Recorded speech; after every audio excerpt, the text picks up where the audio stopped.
o novo Código de Processo Civil, os artigos 64 a 66, da competência, texto de Marcelo Hugo da Rocha, narração de José Tessainer. O artigo 64 dispõe: a incompetência absoluta ou relativa será alegada como questão preliminar de contestação. A incompetência absoluta pode ser alegada em qualquer tempo e grau de jurisdição e deve ser declarada de ofício. Após manifestação da parte contrária, o juiz decidirá imediatamente a alegação de incompetência. Caso a alegação de incompetência seja acolhida, os autos serão remetidos ao juízo competente. Salvo decisão judicial em sentido contrário, conservar-se-ão os efeitos de decisão proferida pelo juízo incompetente, até que outra seja proferida, se for o caso, pelo juízo competente. Comentário. O Código inova ao eliminar uma das hipóteses de exceção como resposta do réu, a de incompetência. Agora, tanto a incompetência relativa como a absoluta são alegadas como preliminares de contestação. Assim, dispõe o artigo 337, que incumbe ao réu, antes de discutir o mérito, alegar incompetência absoluta e relativa.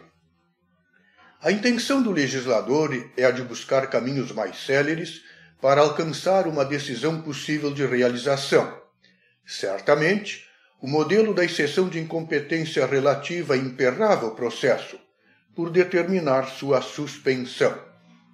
No entanto, essa uniformização procedimental não retira o caráter de matéria de ordem pública da competência absoluta, muito menos impõe esta qualidade à incompetência relativa, preservando seus principais efeitos e diferenças, como a preclusão, por exemplo, e da gravidade de uma decisão proferida por juiz absolutamente incompetente, uma das causas de ação rescisória.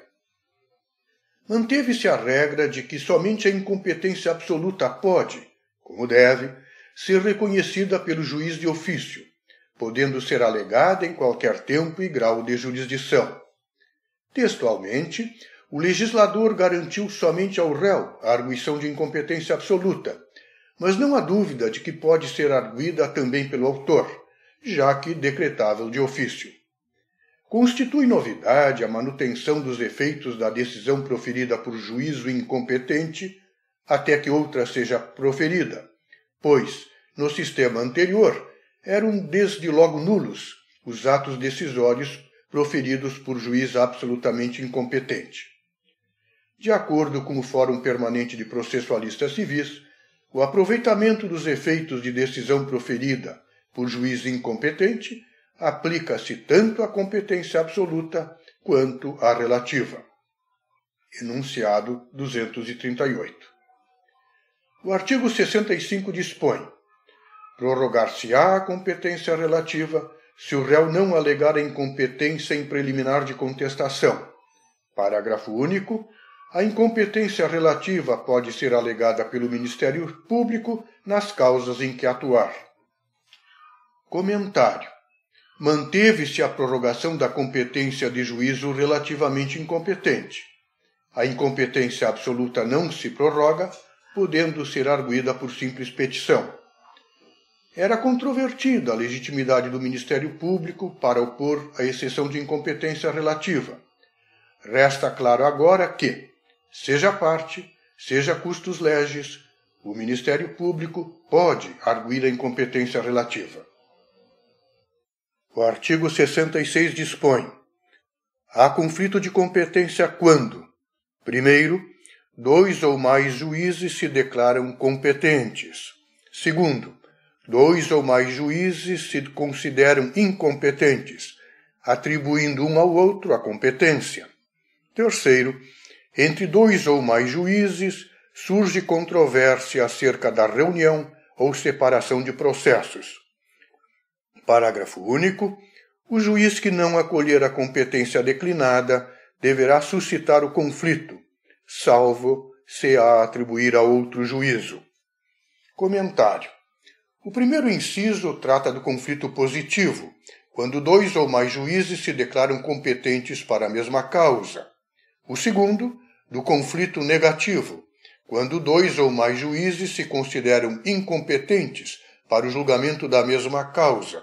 Isto é, quando um juiz dá-se por incompetente e encaminha os autos a outro, que também se afirma incompetente.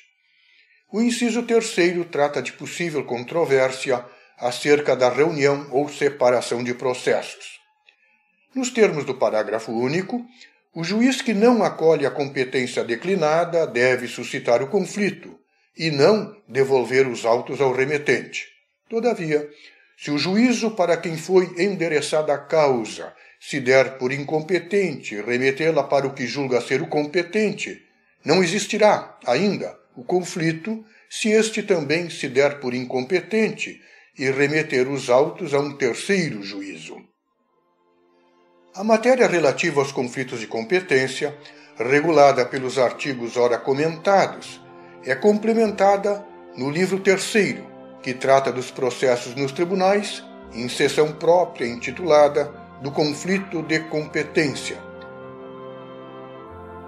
Fim deste episódio. Até o próximo.